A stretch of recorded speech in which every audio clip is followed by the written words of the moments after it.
Welcome. So I'm going to show you step by step how to build the most powerful backlinks in the world. They're called PBN links. That stands for Private Blog Network. I'm going to give you a step-by-step tutorial, not just going over the how, but the why, which I think is very important. So with that being said, let's break down how to create these PBN links so you can actually finally start ranking your site. Let's go. Hi, so today I want to talk to you a little bit about PBNs. PBN stands for Private Blog Network, and just as the name says, it's a private network of sites, which means you own all of the sites present in that same network. And the idea here is that, let's say if your money site is about dentists, you'll have a PBN with several PBN sites pointing to that money site of yours. And in theory, your site will rank higher in Google. Now, of course, a PBN is a link building strategy. And it's powerful because we have total control of the sites present in that same network. You have total control of the content that's published in those sites, and you also have total control of the sites that network links out to. So let's say, for example, that you're paying someone else to put a link on their site. If that person decides to link to yours, which is about dentists, but also decides to link to someone else's site that's about porn or gambling, now you have a link from a site that also links to a porn and gambling site, which is not something that you want to do. And also, when you put a link on someone else's site, you don't know if later on they'll remove the link or if the site stops working. So that's the idea behind building a private blog network, is you have total control.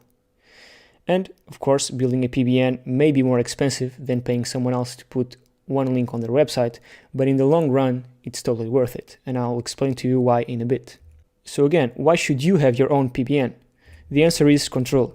You can control the links, the number of links, which is the flow, and to whom you link to. Something that you cannot control if you put links on someone else's site. You can also control the topic of your PBN according to your needs. So let's say you want to rank a dentist site, you make your PBN relevant to health. You can also control the quality, of course, the quality of the content, the quality of the sites you link to, and the overall quality of the site. You can also control the speed at which you build links, and you can control the outbound links. So the sites your PBN links to. And again, the example of the gambling, if you pay someone else to put your link on their site, you don't know if they're also linking to porn or gambling websites. And that's the idea again behind building your own private blog network. And something else that's very interesting is that in the future you can also make money with your PBN if you decide to sell links. But more on that later on. Some important notes about PBNs.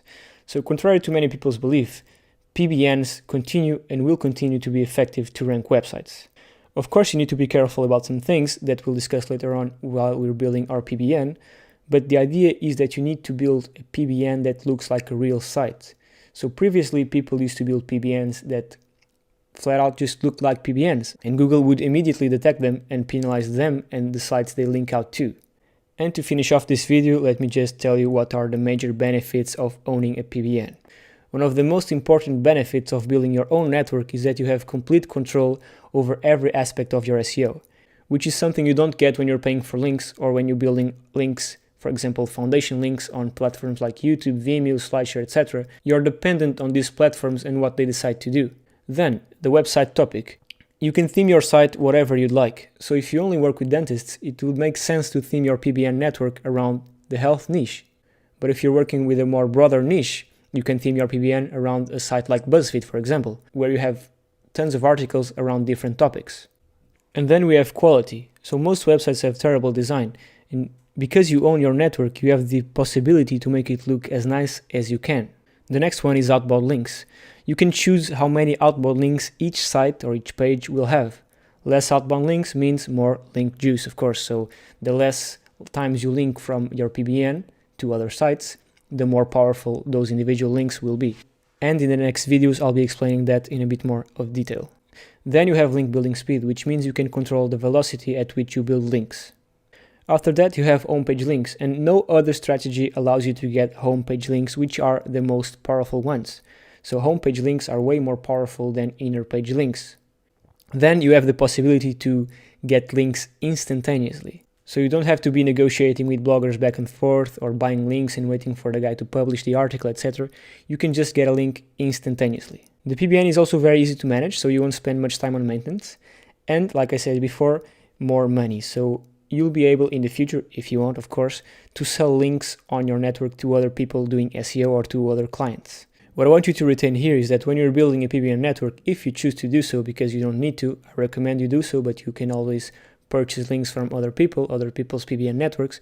But if you choose to build your own, understand that you have full control of how the site looks, what site you link to, the articles present on there, the number of outbound links, the velocity at which you build links, and the capacity to build homepage links, as well as many other things that we talked about today. So I hope you understand what a PBN network is and how it can be beneficial. In the following videos, we'll be going over how to actually build one and how to find sites to actually start building that same network.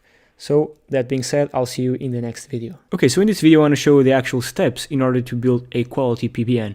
And at the end of the video, I'll be showing you an example of everything you need to do to make your PBN look as real as possible. Now, if you do the things right, a PBN can become a network of real sites, and that's our goal. It's usually called a PIN, Private Influence Network, because our PBN becomes a site where people will regularly consume content and not just a way to link out to our site that has no value to readers. So the idea is to build a PBN that has value to the readers and in turn will become an actual real site, which will make it even more powerful. And like I said, I want to show you a couple examples, so let's just go through these ones one by one. Starting out with the first one, as you can see, this is a great example of a PBN. And why is that? So first of all, they have a logo, they have a brand. So the brand is consistent with the logo and it makes the site look very, very real. Then they have an homepage with several articles. Okay, this is more of a technological blog. They have videos. This is actually a video sponsor. As you can see, they're promoting some sort of streaming service or television. Yeah, television. And this is the most common style of PBN, which is the blog style. In this case, this is being used, I think, more of an affiliate site because they have a bunch of product reviews, which I'm assuming link to Amazon. So this guy's making money off his PBN while linking out to Amazon, so with affiliate marketing, but he's also, I'm sure, linking out to some other sites, making this work as a PBN. If you just scroll down, I'm sure we can find something. This is an inner link. This is a link to an authoritative site, which is ResearchGate, and I'm sure we can find it somewhere inside. Another link, another outside link. Okay, so this article doesn't have anything, but the idea here is that basically you cannot distinguish this being a real blog or a PBN, and this could very well be a PBN. I'm sure there's hundreds of articles, if not thousands of articles here, and the owner of this blog can for sure just post an article and link out to a site he's trying to rank. This is what we want to achieve. We want to achieve a site that looks and feels real. So this is the best example. Now we have another one right here, which is blog style as well, but this is a really trashy site. So this is more or less what most PBNs will look like, and I'll be showing you another bad example in a minute. Now, another good example, this one just looks like a regular site, and it might as well be. It might be a regular site. I'm not saying these ones are PBNs, okay? They can and cannot be, but if they are, they're really well done, and this is what we want to achieve. This is, for example, a travel blog. So let's say you are working in a travel niche, you'd be creating a PBN that looked exactly like this one and linking from this to your site. And as you can see, all of them have some sort of social media proof. So this one right here has as well, and this one might have it on the bottom. Most likely, yeah, social media properties. And that's it. It's quite simple, but it's just a way that we want to do things. We want to make sure the sites look as real as we possibly can. And let's see, for example, this guy right here. I'm sure this Revolut card, he's working as an affiliate as well. So you might have a link here to Revolut, which is, yeah, an affiliate link, as you can see, / João que ajuda. But this guy might as well have an article that links out to another blog working as a PBN link. So again, I know I'm repeating myself, but the idea behind this is that you want to create a site that cannot be distinguished from a PBN to a real site. And now here's a bad example of a PBN. First of all, it's non-secure. Then they don't have a fav icon, which is this icon right here. This guy has one that's consistent with their logo. This guy as well has a plane, which is consistent with the niche of the site, which is traveling. This one right here doesn't have anything. And the best way you can know this is actually a PBN is because they have hundreds of articles on the homepage. You just click next. Of course, you go to another page, but they have hundreds of different articles, and all of them try to have general niches. Okay, so they can post as many things as they want. So if you just click right here on one of these articles, you can see they are linking in a way that doesn't even make sense. So a portion of the archives will request you to put away cash on various activities, and they end the sentence and then have the keyword right here stuffed on the middle of the sentence, where it doesn't even make sense in the context of that same sentence. And this is linking out for someone that wanted to rank their site. And yeah, this is something that we do not want to do. One thing that they try to do good is have ads here. So this is of course a fake ad. You cannot even click it. This is a good idea, but it's very badly executed. You need real ads on your PBNs. They also don't have social media properties, and I mean they have the link to the team creator. So as you can see, they've put almost no effort in their PBN. But this, I can assure you, 99% of the PBNs look like this, and 90% of the links you're buying from PBNs look like this. And they have a bunch of different links to casino sites, not porn, but different industries in a way that doesn't even make sense. So now that we've looked at some examples, again, I want to refresh your memory, and here's what your PBN needs to have. So first of all, it needs to be safe. You need to have an SSL certificate, okay? This goes without saying. It's extremely, extremely important. Then branding, you need to have a logo which must be or needs to be more or less in line with your fav icon, okay? So go on Fiverr or whatever and buy a logo for, I don't know, $5 and make sure you get it on there. Then you need some social media properties. These don't have to be active, okay? You don't need to post on them every day. Just post one or twice, and there are also softwares that make this automatic. There's one called Buffer, which you can write, I don't know, about 100 posts, and then it will syndicate them and post them one per month. So you have 100 months of content. So you have more than 1 year of content automatically syndicated to those social media platforms. But make sure that you have those social media all set up. Just the main ones. Facebook, Twitter, and Instagram are just the main ones you need. No need to go for LinkedIn and Pinterest. You can, of course, but there's no need for that. Then you can try and include ads. No need to be Google ads, so you don't need to verify your site for Google AdWords. You can just place some video ads or some ad you saw on YouTube from another guy promoting something else. Just make sure you have a category, a place for ads. Because having ads is that extra step that makes your site look even more real. Because remember, you want to make your PBN look as natural and organic and real as possible. And of course, you need multiple pages. Ideally, you want to have the category pages, as well as a contact page, a privacy policy, and a terms and conditions page. These ones you can pay someone to write for you, or you just can find some online that work as templates, and you just have to change your website name. And of course, you have to have interesting and valuable content for readers. Don't just write a 500-word article that talks about something that doesn't make any sense. Make sure you write quality content, quality articles. Because what we're doing here, we're having all this work because we're building something that works long term, okay?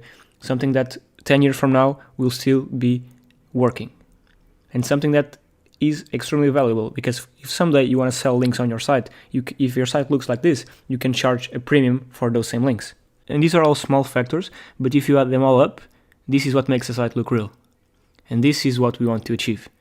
Okay, so branding, a safe site, multiple pages, quality content, social media networks, and if you want to go the extra step, you can also put some video or non-video ads.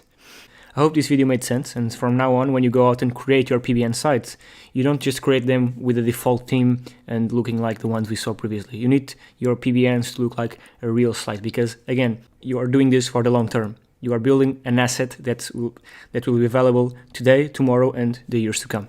So thank you for watching, and I will see you in the next video. If you're building a PBN, you need to find expired domains. And in this video, I'm going to show you exactly step by step how I go about finding quality expired domains. So, to build your PBN, you first need to find sites to build your network. And if you want a powerful network, a powerful PBN, private blog network, it makes no sense to register new sites and build a network from there, because these sites will have no power. So that's why you look for expired domains. you are looking for quality domains to be a part of your network. You want to build a powerful PBN, so you need powerful sites. But what is an expired domain?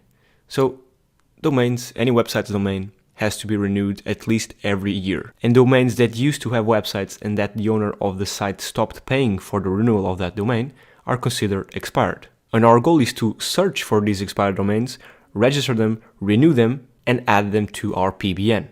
So we are looking for expired domains that, when they were active, were sites of quality with authority and good metrics. Here's a simple timeline of how a domain gets expired and when it can be renewed. So pretty simple, not anything of much value, but the idea is that you understand that if a domain doesn't get renewed, it has a grace period where the owner of the domain can actually still renew it. But after that period, if that domain isn't renewed, it will then be expired, and that's where we come in and actually register that domain.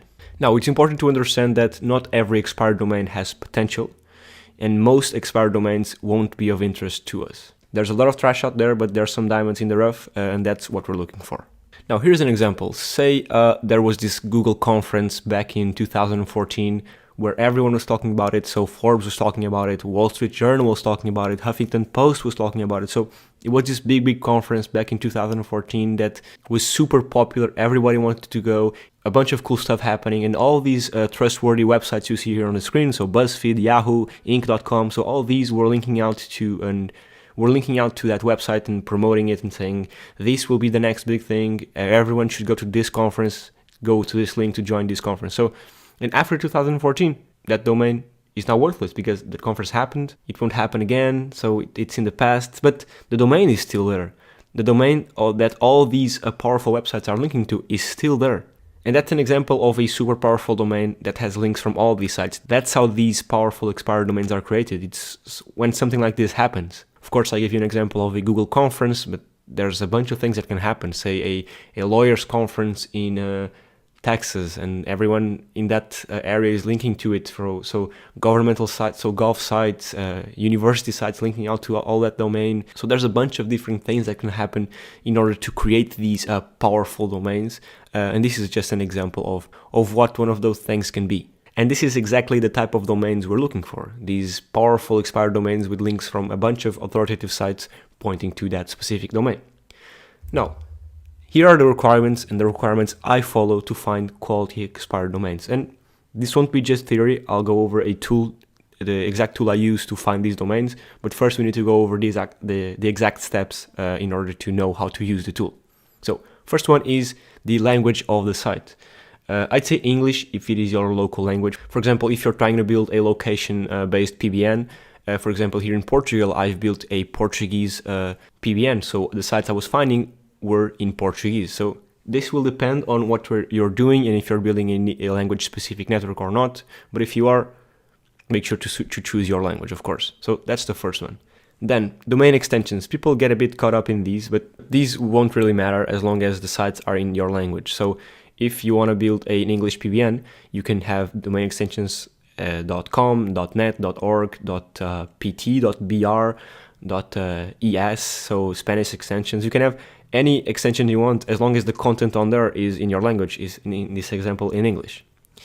Then the metrics. This is what I go for. So trust flow above 10, citation flow above 10 as well, and a good ratio between trust flow and citation flow. So you don't want to have a big disparity between these two values. So trust flow 50, citation flow 30, or 20, or citation flow 11. So this is a bit off. So you want to have as best of a 1-to-1 ratio between trust flow and citation flow on the domains. Then on the referring domains of that website, at least 50% have to be pointing to the homepage. So out of all the domains that are linking to that domain, you're going to register that expired domain, you want at least 50% of them to be linking to the homepage. Because you're going to be using that link juice that points to the homepage, whether it is for the posts you place on the homepage or the inner pages you link out to from the homepage. So you want to make sure that most of the power is coming to the homepage. Then number 5, of all the links that point to the site, not just the homepage, so the site overall, at least 70% of them have to be contextual, so text links. We're not looking for high percentages of image links or any other kind. We're looking for high percentage of text links, of contextual links. So out of all the links that point to your site, the homepage and all the other pages, at least go for 70% having to be contextual ones. Then number 6, the site may not have been used as a PBN in the past. And we have again a free tool for this, which is called the Wayback Machine. You might have heard of it, which is a great tool that allows us to check if that site has been used as a PBN in the past before, because you're going to find a bunch of domains that fit all these right here, so 1 through 5, and amazing domains, super great, but then you go check them on the Wayback Machine and you find out, oh okay, so this one has been used as a PBN before, and you don't want to use a domain for your PBN network that has been used as a PBN in the past. Then number 7, the site cannot have spam text anchors. This is a great indicator that the site has been previously used as a part of a PBN. And you'll see if you go through the anchor text of previously owned PBN sites, they go all in and spam exact match anchors, and you'll be able to see this with ease. Then number 8, this is an example for Portugal, because I'm not sure if this happens in other countries, but if you're after a .pt domain, it cannot violate the rules of domain registration. So I'm not sure if this applies to, for example, the United States, but here in Portugal, you cannot register, for example, Nestle or Nike.pt or Cristiano Ronaldo.pt. So you can't use brand names or other company names if they're available. Of course, Nike won't be available, but if you were to register, for example, Nike lovers.pt, if that were available, you wouldn't be able to register them. And this is the message you receive. This is in Portuguese, of course, but you need to meet the admissibility rules to be able to register certain domains. So I'm not sure if this applies to any other country, but here in Portugal you can find expired domains that do not meet these rules, and you can still register them, but the Portuguese government will take that domain back from you. So this is just an heads up. I'm not sure if again this happens in your country, but it might. So now you know. So now let's see an example. Let's see how the tool actually works and how we can go over all these above to find a proper expired domain. Let's do it. So the tool we're going to use is called expireddomains.net. It's a free tool. You just sign up, then log in, and we are good to go. So what you do is you go to deleted domains, and as you can see, we have 1 million plus domains. So that's a lot of domains. And we'll go over every single one of these columns in just a bit, but as you can see, you have a bunch of domains, when it's dropped, if it's available, if it's not. But what our interest now is to go here to the filters. So based on this, let's see, for example, an example for a Portuguese domain. So you go here to the dictionary word domains, you click in Portuguese, so that's the words that are present in the domain. Of course, there might be Portuguese domains or Portuguese sites, sorry, not domains, that have English words in the domain name, so we can put English here as well. What we then can do to make sure we only have .pt domains is go here to the TDLs and click on the PT one. So right now with this one selected, it will only show us .pt, so Portuguese domains. Then we go here to the Majestic tab and put the minimum citation flow of 10 and the minimum interest flow of 10, just like we talked about here. And there's a bunch of other things you can filter through here if you want. But let's just go over this one right now and let's see what we get.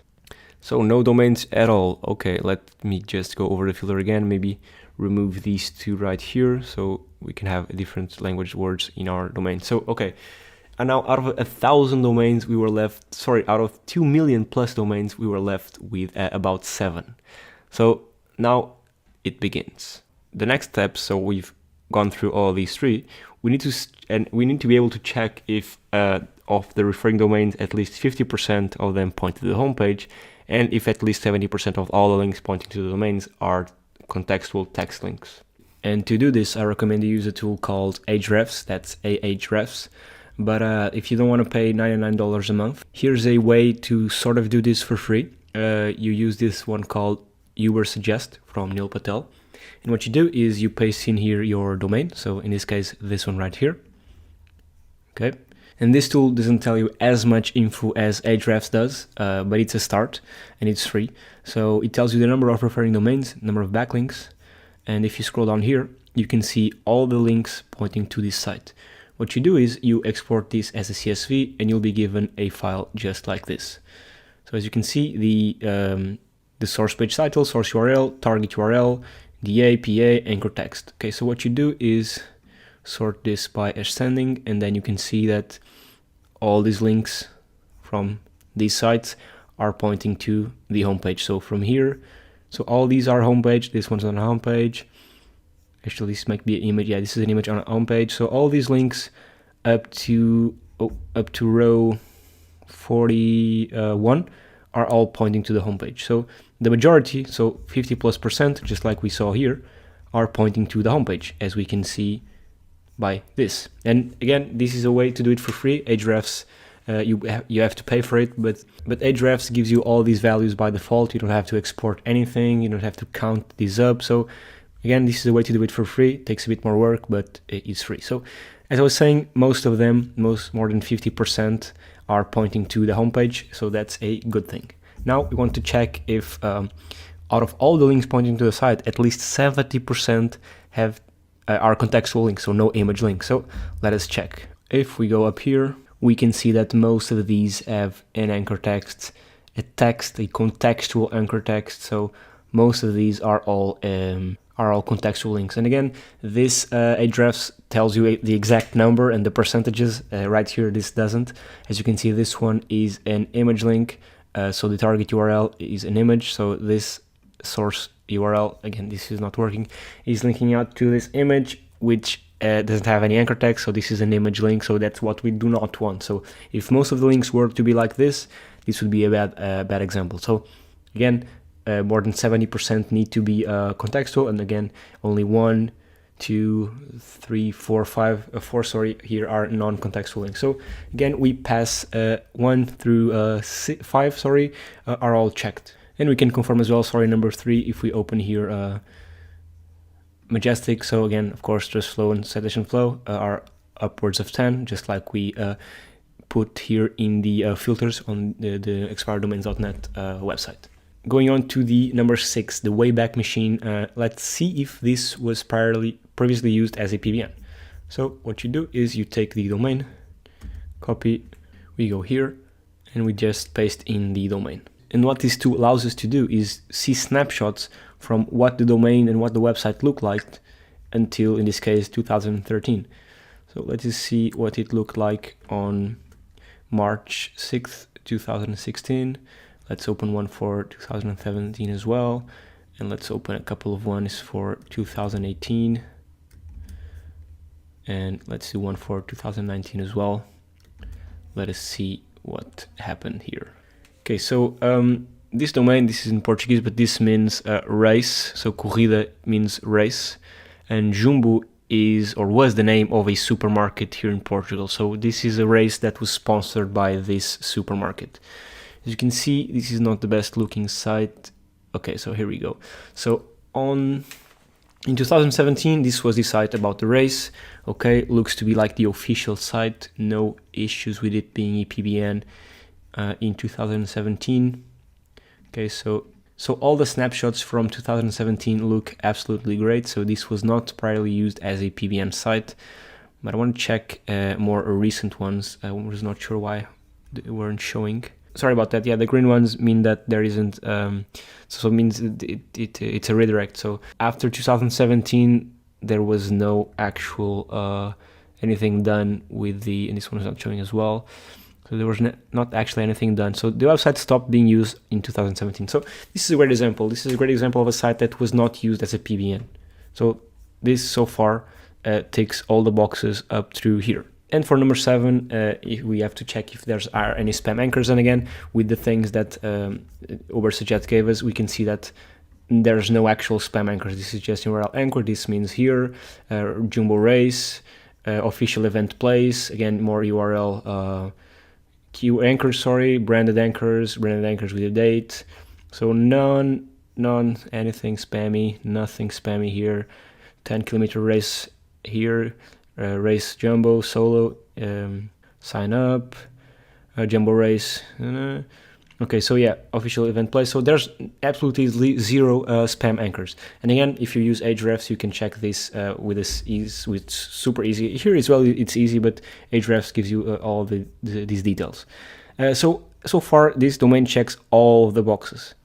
I'm assuming it won't check this one because, as I was saying, here in Portugal, you cannot register brand names and this as the name of a prior. So this means, like I was saying, corrida means race, and Jumbo was the prior name of a supermarket chain here in Portugal. So I'm assuming I'm able probably to register this domain right now, but in about a week or so I'll have a strike and they'll get the domain back from me. So I won't even try, to be honest. But yeah, this is a perfect example of how to find a quality domain. And I have here some others which I took from my analysis using Ahrefs because it's much more detailed. And what I do here again is I export the list from here, expireddomains.net. So this is all the list exported. And then we have here the referring domains column, the trust flow column, and the citation flow column, which are the most important. And then we have the three other that are also important, which is links are 50% to the homepage and the percentage of text links and the spam anchors, of course. So these six, which are all these 6 steps, are the most important ones. So trust flow, citation flow, you know that when you export from expireddomains.net, most likely, if there might be some bugs, these will be all above 10 in the case you put 10. Referring domains you can check using Ahrefs or this free tool from Neil Patel you were suggest, and then these ones you'll have to check again using Ahrefs or the tool, but you can check all of these. It's a manual process, takes some time, but it's worth it. But as you can see here, these two right here, they looked good at first, so a lot of referring domains, trust flow and citation flow above 10, a good 1-to-1 ratio, but then the links percentage pointing to the homepage was less than 50. So I didn't even bother checking these other two. But now, the second one, again, all perfect, more than 50% of the links pointing to the homepage, that's perfect. So I went checking the other column. What is the percentage of text links? And in this case, it looks like it was 0, which it's exactly what we're not looking for. Then, for example, this one right here. This is, again, a good example for a Portuguese domain. So all these was perfect. More than 50%, yes. Percentage of text links, 100%. No spam anchors. However, it violated the Portuguese requirements for domain registration. So again, I keep on going. And this is what I do. So I keep on going, seeing if all of these boxes are checked. So all of these steps, seeing if all of them are checked. So this one, for example, again, it violated the requirements, but all these were good. All of these were good. This wasn't available. Let's see one down here. So these look great. Yes, yes, no. Okay, so perfect. But again, this one violated. So this is exactly what I do. These are the exact steps I take to build out PBN networks. In this case, I was building a Portuguese PBN network, but you can build any domain extension network. You can build a Spanish one, an English one, whatever it is. These are the steps I take, which are takes time, but it's worth it in the end because you'll get some of the more powerful domains in non-spammy at all domains you can get. And of course, I forgot to mention, after all these were good and this was yes, no, I also had to check using Wayback Machine to see if the domain was previously used as a PBN. Of course, this is step number 6, which I of course did with every single one. And yeah, that's basically it regarding how I find the quality expired domains and how I build my PBN networks. Takes some time, like I said, but it's worth it in the end. Now, what are the next steps? So after you have your domain, say we have here a list of domains and we register a couple, what do you do next? There's 2 things you can do. So after we have a list with quality domains, we will register them and buy hosting for the site. So this is the first step, of course. So you have your list and you register the ones you want and buy hosting for them. I have a video here on the channel as well on how to properly optimize and set up your PBN hosting, because you don't want to have all of them hosted in the same IP addresses, but we have a video on that. I might link it in the description. But yeah, that's a topic for another time. But finally, after all that, you have 2 options. Either you install WordPress and create the website from scratch, or you restore it like the way it used to be. So, of course, you can install WordPress from 0 on that domain and build out your blog or your site however you like it, or you can go to Wayback Machine and restore the site just as it was on, in this case, in the date of this snapshot, which was October 24, 2017, and yeah, that's basically what you can do. So you can either restore it to how it was or create a new WordPress website, so a clean slate, and then build on top of that. Why would you want to do that? Say, in this case, this is a niche site, so this is a site for races, for running. So if you are building a running PBN network, I don't know why you'd want to do that, but if you wanted to do that, you'd leave the site, so you restore it as it is, so you'd have a niche specific PBN. But if you want to make it more of a general PBN, what you do and what I recommend you do is you install WordPress and have a more generic PBN site with lots of different articles in different categories. So this part is up to you. You can either, again, install WordPress and create it from scratch or restore it the way it used to be. So restoring the site, it's super simple. As I was saying, you just go to a snapshot of how the site looked like, you copy this URL, and then you go to a site like Fiverr or whatever. And I think this one is what I used to use back in the day. Yeah, it's not even available anymore, but I used to pay this seller to restore the site, and she'd give me the zip files, and then I'd install it back in my site. So super simple. And yeah, you have to keep in mind that, for example, this site is not a WordPress site, so you might have to incur in extra costs to convert it to WordPress if you want to keep it as it is. So in most of the times, what you'll do is just set up a new WordPress site if you don't want to bother with anything else. But if you do want to have it as it was back in the day, most of these great PBN sites, I've noticed, most of them are not even WordPress, just something to keep in mind.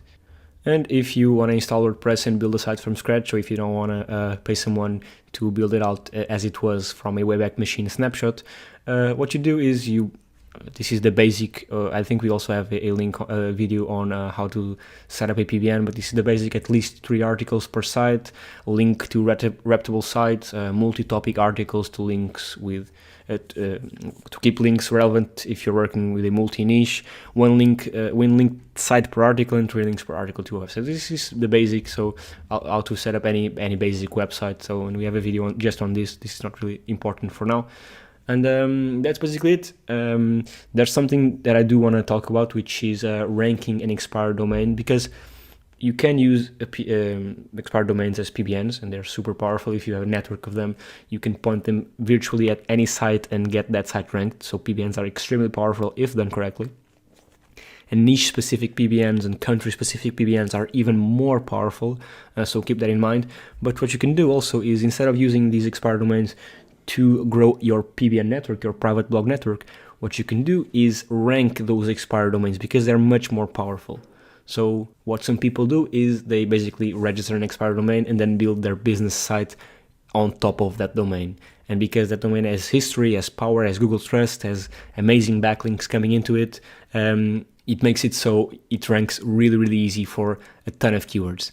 The downside of this is that, for example, if you were a plumbing company, you could in theory register this domain, but then the domain name wouldn't make much sense with your niche business. It can happen. There's some cases where the expired domain name makes sense with what you're building, with your business, but most of the times it doesn't. But when it does, you can of course use it as a way to try and rank your business way faster, because again, these sites have a ton of power coming into them. And yeah, that's basically it. That's how I find expired domains. Hi, in this video I want to talk to you about the perfect PBN hosting. And the idea here is that we want to leave as little of a footprint as possible. And that's why we have different tactics of doing things. So these are just the main ones, which I chose to show you because they're the more simpler ones and the more common ones. And let's start with the first one. So if we want to have our entire network of PBN sites in the same hosting company, each PBN website can only link to one money site. And if you do this, your money sites can all be on the same host. The second one is if you want to use different hosting companies for different PBN sites, then you can link to several money sites, not just one. And both of these methods work. You can use either one of them, but I'm going to explain to you why it's done the way it is. The first method, you can have all your PBN sites and all your money sites on the same hosting, which can be extremely cost efficient. However, you can only link out from a PBN site to one money site. So each site on your PBN, each PBN site links to one money site. If we have everything connected, from the moment a site is penalized, everything is going to be penalized, both your PBN network and all your money sites. So you don't want to be this guy. You do not want to interlink everything. So if you're going with this strategy, if you're hosting all your PBNs on the same hosting and all your money sites on another hosting, which is the same, so it's not the same as the PBN. So the PBN hosting is for example from Bluehost, and the money sites hosting is, for example, from Namecheap. But if you go this route, you do not want to interlink them all. You want to do it like this. And remember, different hosts have different IP addresses. And I'll be talking later on a little bit more about IP addresses. But now what you need to understand is that we may have our entire PBN on the same host, so sharing the same IP, but each site in our PBN has to point to different money sites. In this example, all these sites in our PBN are on the same host, which means they share the same IP. But again, they all point to different money sites. So if Google looks at money site A, the only site that it sees it's linking out to it is PBN site A. So if Google decides in fact to get you penalized, it will just penalize money site A and PBN site A, and all the other sites are safe. And that's the main reason why you do not want to interlink everything like this guy right here.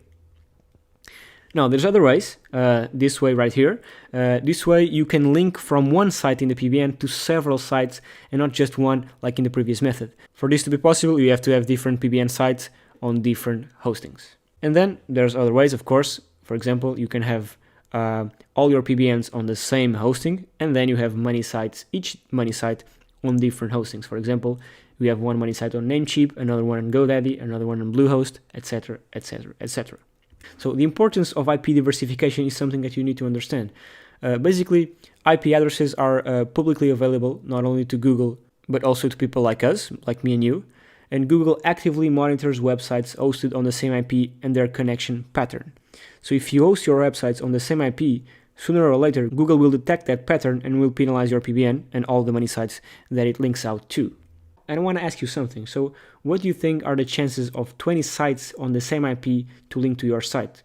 So what are the chances of having a PBN network where all the 20 PBN sites are on the same IP linking out to your site? The answer is 0. It's practically impossible, and that's why we need to diversify our IPs. But now a little bit more on IP addresses. And what are C-class IPs? So basically an IP normally has 16 numbers, and in this case on the left you can see there are 4 blocks, so block A, B, C, and D, and that's how an IP address works. And then you have IPs of specialized companies for SEO hosting. There's a couple of them that say they're specialized in SEO hosting, and these companies that say they're specialized for hosting SEO sites are a big red flag. And this is not a good idea. You should not go and host your PBN sites with these quote-unquote specialized companies for SEO hosting. Not only because Google knows what these companies are, but also because the IP they're using are sequential IPs. So they create an easy pattern that Google can easily understand. As you can see, only the last 4 digits, actually only the last digit changes, and this is a big red flag. And then you have unique C-class IPs, and these ones are different. And it's this variety that we want to have. This way it's more difficult to find a pattern. As you can see, it's really hard to find a pattern over here compared to the IPs of specialized companies for SEO hosting. And this is a perfect example of a pattern you do not want to create. These are 4 sites hosted on the same IP, and this will get you penalized. Now, a good hosting, as you can see, it's extremely complex, and we are not creating a pattern like here. Previously, this creates a huge pattern, not only because they're all the same IP, but even if they were sequential, it would create a pattern like which I showed you here. This is what you want to do. It's extremely complex, and you can barely detect any pattern here, which makes it even harder for Google to detect our PBN or your PBN. But what do you do when things go wrong? What would you do if your PBN were to be penalized? Basically, we want to make our PBN as organic and natural as possible. So if or when Google looks at it, it realizes that they are actually real sites that provide value to the community. So that being said, if your PBN were to be discovered, it could be discovered in 3 ways. The first one is Google finds a pattern, which is the most common. That's why you should not use the specialized hosting SEO hosting companies. You should use different IP addresses. And how do you use different C-class IP addresses? You just put your sites on different hosting companies. So do Namecheap, do Bluehost, GoDaddy, just spread out across different hosting companies. Not specialized SEO companies, but the regular website hosting companies. The other one is a competitor reporting your PBN, which is honestly quite rare, but it can happen. And finally, this is the least common of them all, which is a Google employee manually inspecting your PBN, which is extremely rare. But what happens next? What happens if in fact you get penalized? The answer is nothing. In most cases and in many cases, nothing will happen. But of course, sometimes in some very odd cases, Google will in fact devalue and make your PBN network useless. Google can also penalize your money sites, and Google can also penalize your money sites and the PBN sites as well, so making them both useless. And how can you prevent this? You can prevent this by building the PBN the right way. And in the next video, I'll show you how you can build your PBN network so you don't have to worry about this. Before that, some quick notes that you must be reminded is that you need to choose top hosting companies. We want to host our websites with companies that people know about. And it's important to understand why we choose a big hosting company, why we choose GoDaddy or HostGator or Namecheap. It's because when they give us an IP, it's one of thousands. So if you're using a smaller hosting company, the IP addresses they have access to would be much less. So that's the main reason why you choose a big hosting company. Of course, you also choose big hosting companies because of the support they give you. You also have live chat, emails, and the uptime, of course, the uptime of their servers. Now, cheap hosting makes sites slower and less secure. That's again another reason why you should use a big hosting company. Again, and I know I'm repeating myself, but you need to use different IPs for different sites on the PBN. So use different hosting companies. You need to include links to authoritative websites, just like Wikipedia, just like we talked about before. You need to diversify the themes and plugins you use in these sites, so not having a PBN where the sites are all the same. This just looks suspicious. So don't have a PBN where all your sites have the same theme and have the same wording and have no logo and have nothing. But I'll be explaining this in the next video on how, in fact, to build your PBN network. Then there are plugins to block Google from accessing your PBN sites. And in theory, this is good because Google can penalize what it can see. But the truth is that Google sees that we have something to hide. And so it has a reason to even be more suspicious. So don't use plugins that block Google crawlers. Then you need to create contact pages, terms and conditions, privacy policies, or even social media networks to make your sites look real. Basically, we want to make our PBN look as organic as possible, so that if Google looks at it, realizes it's a real site and not just a fake PBN. Then you need to publish articles with original content. Don't copy articles from other sites and publish them on your PBN. You need original content. You need to make your PBN valuable for readers because, again, you're creating real sites, not fake sites. And finally, this one is a bit obvious, but don't interlink PBN sites because if Google finds one, it will find them all and it will devalue them all and you'll lose all your network and all your hard work will go out the window. That being said, this concludes this video and I'll see you in the next one.